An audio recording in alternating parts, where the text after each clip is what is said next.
Number two, when we talk about bilingual education, the goal is education. The end goal is not necessarily to learn Portuguese.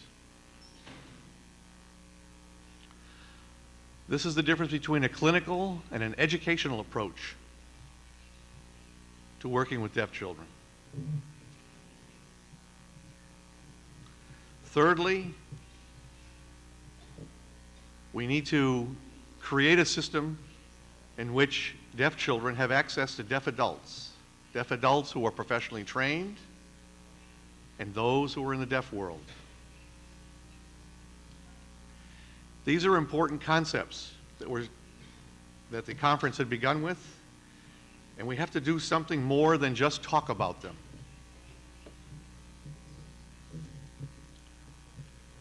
I'd like you to imagine with me the following scenario.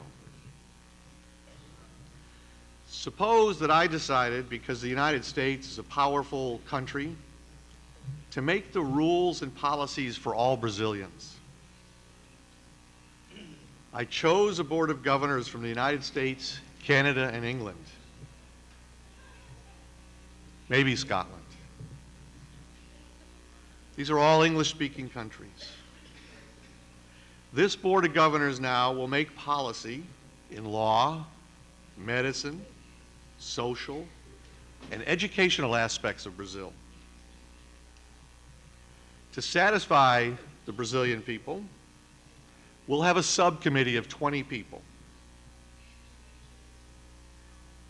One person will be a U.S. citizen who has Brazilian heritage.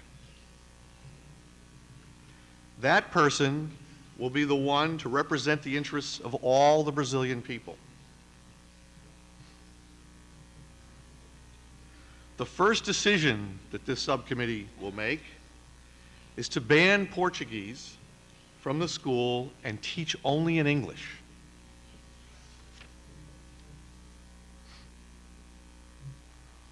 What does this model say about the people of Brazil? It suggests that the people of Brazil are not capable of taking care of themselves. It's an easy model for me and the decision makers, because all of the policy makers speak English, and we don't have to worry about how the policy will affect me. The language policy is going to be easy for the Board of Governors to accept because it's their language.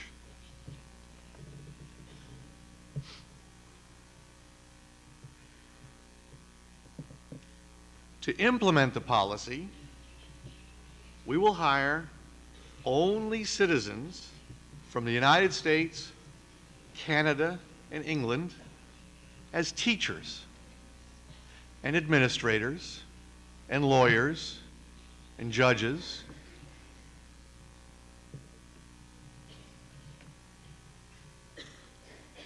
In the schools, Brazilians will only be allowed to function as aides.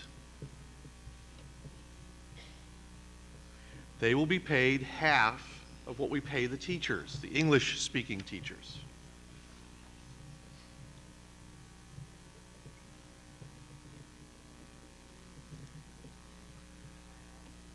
Then we decide that we'll implement a bilingual policy. English will still be the first language, but Portuguese will be the second language. The English teachers will have 1 year to learn Portuguese.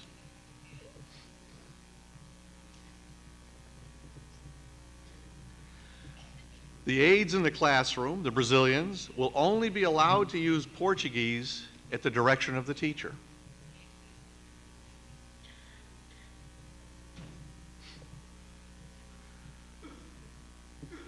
We will invite 1 or 2 Brazilians from the community to visit the school on a volunteer basis. This will be the children's adult models.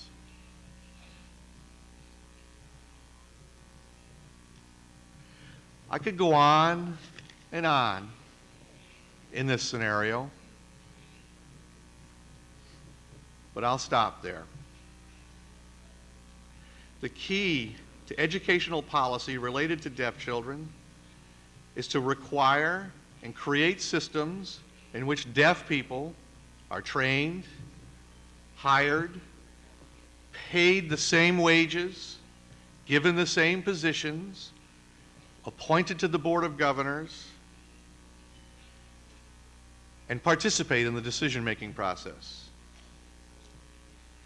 They must be trained as university teachers so that they can train other teachers. They must be in the majority when we talk about policy making. They must become the teachers, the principals, the leaders. They must be allowed to work side by side with the hearing teachers, but they must be in the majority. It is only then that we can have achieved true respect for deaf people, true respect for the language, and true implementation of bilingual education for deaf children. Thank you.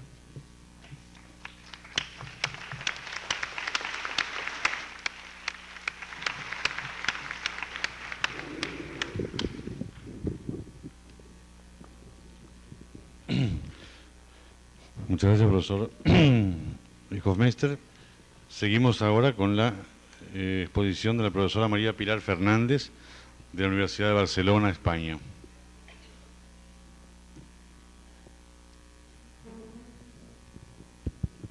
Muchas gracias.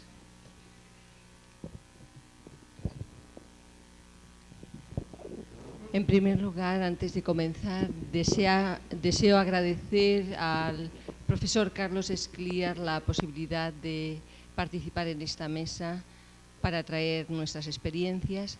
También deseo agradecer a la FENEIS el que esté aquí yo en este momento, y quisiera explicitar mi satisfacción por encontrarme con los colegas con los que comparto la mesa, así como con colegas en los que habitualmente nos vemos en estos eventos, en estos congresos, y que poco a poco se ha establecido entre nosotros un vínculo afectivo y yo diría que de comprensión, el camino en el cual estamos avanzando todos juntos. Quiero agradecer la acogida que los brasileiros me han hecho siempre, y desde aquí deseaba explicitarlo, porque ciertamente es un país muy acogedor.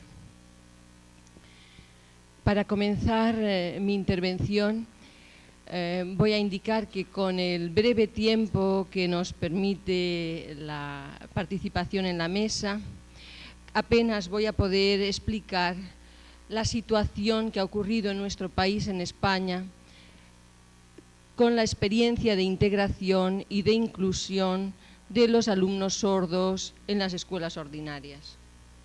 Ustedes saben que España tiene ya una dilatada experiencia de lo que se denominó, entre comillas, integración de alumnos con necesidades educativas especiales en las escuelas ordinarias.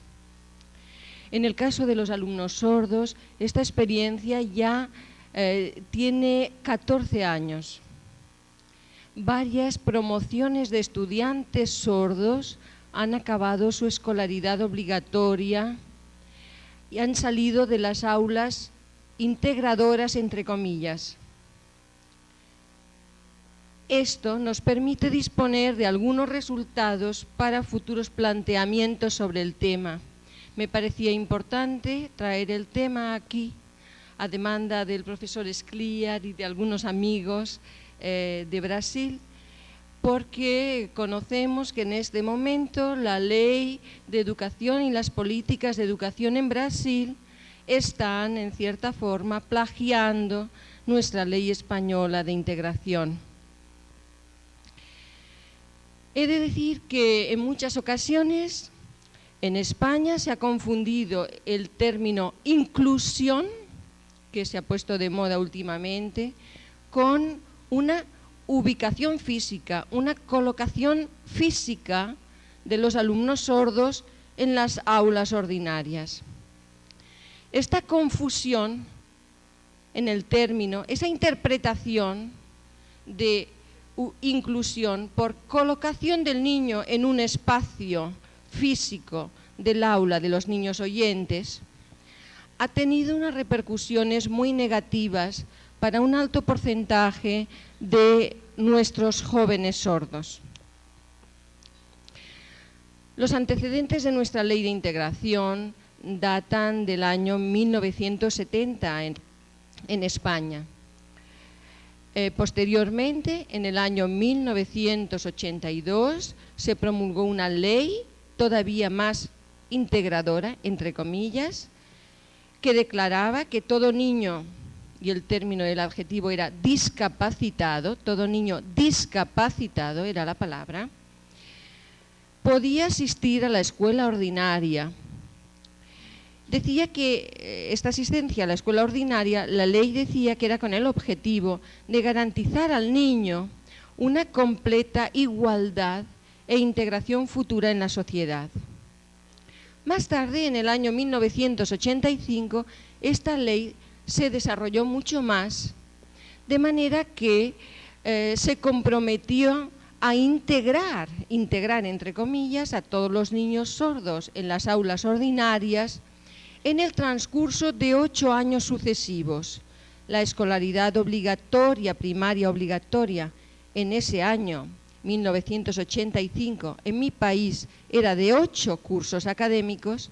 Entonces la ley se propuso que en los 8 años siguientes, cada año, los niños avanzaran desde el preescolar, cada año un año más, en el programa integrador hasta finalizar los 8 años de escolaridad obligatoria.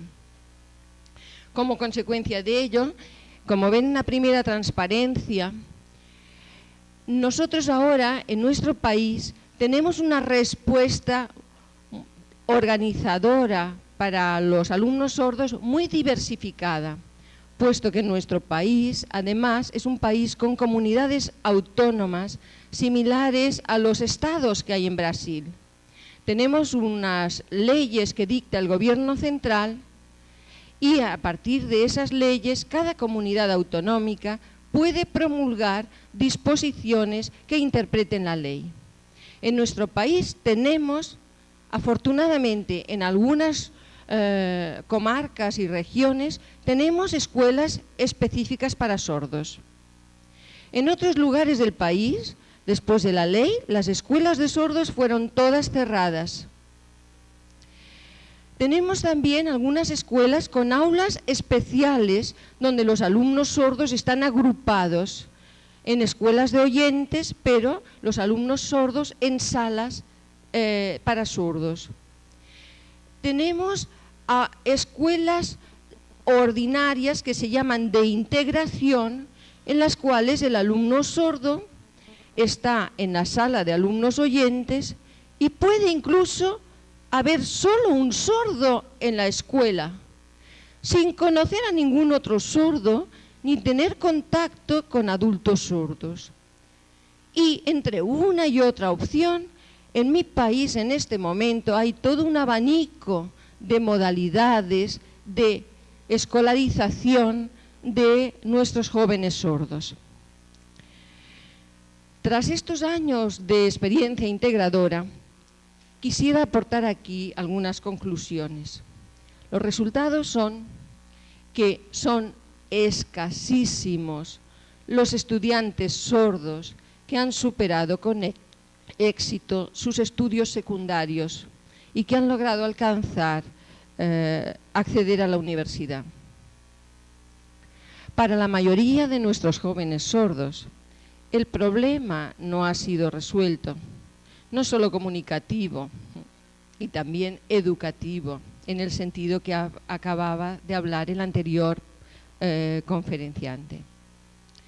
En nuestro país siguen existiendo grandes dificultades para una mayoría de sordos, y más para aquellos sordos, en el sentido que hablaba la profesora Bárbara Gerner, para aquellos sordos cuyas familias poseen escasos ingresos, bajo nivel cultural o viven alejados de las grandes poblaciones.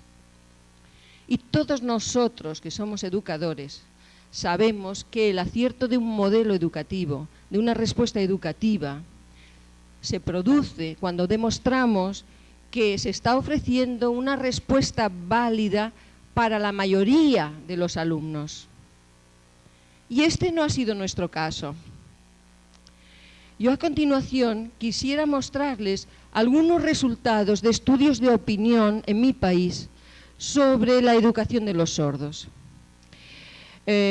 Quisiera, en primer lugar, ofrecer algunos resultados de la opinión de los maestros de sordos.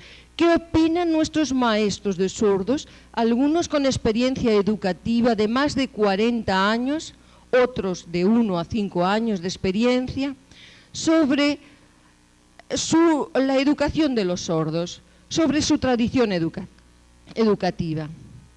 En la tabla vemos que en general se les pregunta qué opinan sobre el sistema de comunicación con los niños en la escuela, en la familia, sobre qué competencia lingüística han de tener los maestros. Podemos resumir el contenido de la tabla diciendo que pese a que todos los maestros encuestados estaban usando una metodología oralista para sus enseñanzas, un porcentaje muy elevado no creen que esta sea la metodología más adecuada para sus alumnos. Es decir, no creen en lo que están haciendo. En segundo lugar, nuestros maestros de sordos están convencidos de que el niño sordo debe conocer la lengua de signos lo antes posible. En tercer lugar, nuestros maestros de sordos creen que ellos también deben aprender y conocer la lengua de signos, aunque muchos de ellos no la conocen en absoluto ni la manejan. Y por último, los maestros también piensan que los padres deben aprender la lengua de signos cuando conocen que su hijo es sordo, cuando tienen la información.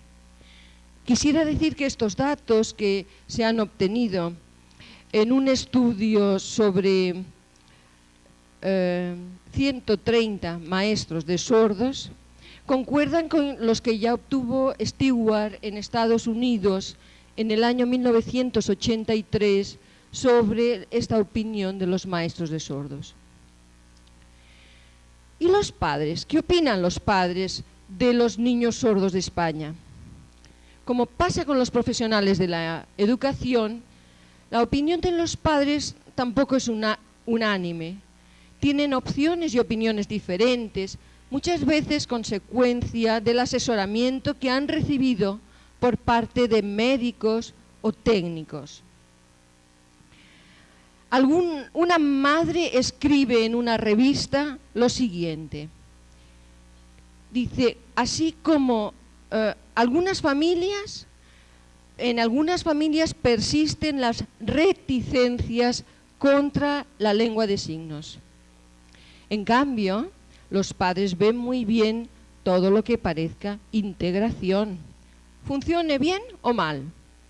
Los padres piensan que si el niño va a un colegio de oyentes, el problema no es tan grave. Es decir, el niño es menos sordo. Hace falta mucho tiempo para ir cambiando esas ideas. Hace falta que se vayan acumulando experiencias positivas. Pero considero necesario destacar que en los últimos años están surgiendo en España asociaciones de padres jóvenes que reclaman una educación bilingüe para sus hijos sordos y están defendiendo la comunicación y la instrucción bilingüe para sus hijos. Si vemos la siguiente transparencia, es el editorial de una revista de padres de niños sordos en el que la responsable de esta asociación de padres escribe: a veces hay que recordar cosas tan elementales como que un niño que es sordo lo es precisamente porque no oye, o como mínimo porque no oye lo suficiente para entender el mensaje sin mirar a sus interlocutores. Las manos entonces pueden componer más matices que que unos labios sin sonido para estructurar un idioma visual. Este idioma, escribe esta madre, se llama lengua de signos y casi todos los sordos a lo largo de su vida lo acaban buscando y aprendiendo. Desde ese punto de vista es el que debemos replantearnos la comunicación y debemos hacerlo además desde el principio. Escribe esta madre, representante de una asociación de padres de niños sordos que está avanzando en la defensa de los proyectos bilingües. Vemos la siguiente transparencia en la que es otra portada de la revista de la asociación de estos padres, se ven unas manos que se mueven en el aire y escribe,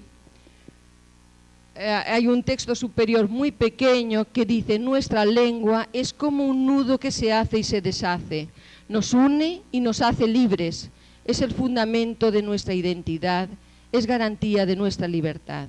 Y estos son revistas de padres de niños sordos que han comprendido el mensaje. Una tercera portada, si vemos la siguiente transparencia, en Cataluña ustedes saben que este año pasado tuvimos una boda real, una princesa real, la princesa Cristina, se casó con un famoso jugador de básquet, Urdangarín.